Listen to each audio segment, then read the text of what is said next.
আসসালামু আলাইকুম রহমতুল্লাহি বারাকাতুহু। আশা করছি সকলে ভালো আছেন। আল্লাহ পাক রব্বুল আলামিন যেন সকলকে ভালো রাখে, সকলকে সুস্থ রাখে, সকলেরই কারোবারে আল্লাহ পাক যেন বরকত দান করে। বেরাদারনে মুআজ্জাজ সামাইন, সামনে আপনার রমাজানুল মুবারক মাস। আল্লাহ পাকের কাছে দোয়া করি আল্লাহ পাক যেন সকলকে এই রমাজানুল মুবারক মাস যেন আমরা সকলে যেন রমজান মাসকে পাই এবং রমজান মাসকে যেন আমরা ইজ্জত ও সম্মান জানাতে পারি। দেখুন বেরাদার মুআজ্জাজ সামাইন, রমাজান মাসকে আপনি ইজ্জত সম্মান আপনি কখন জানাতে পারবেন?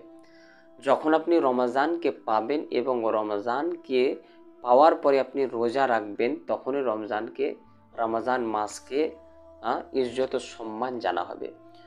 অর্থাৎ বেরাদার মুআজ্জাজ সামাইন, এই রহমত বরকতের মাস পাওয়ার পরে অনেক মানুষ দেখা যায় অনেক রকম বাহানা দিয়ে আপনার রোজা কিন্তু রাখে না।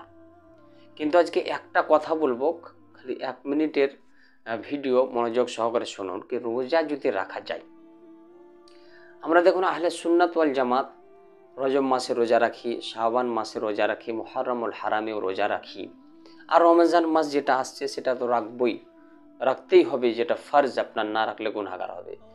তো বেশি বেশি যদি রোজা রাখা যায়, সুবহানাল্লাহ, আপনি কতটা লাভবান।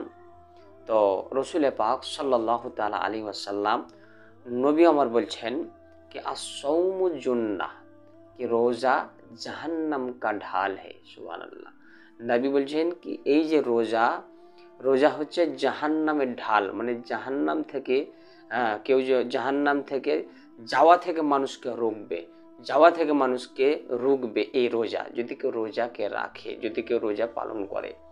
অর্থাৎ বেরাদার মুআজ্জাজ সামাইন, রমাজানুল মুবারক মাস আসছে, সকলেই রমাজানকে ইজ্জত সম্মান জানান এবং এই 30 রোজা আপনারা সকলে রাখুন। আল্লাহ পাক সকলেরই কারোবারে যেন বরকত দান করে।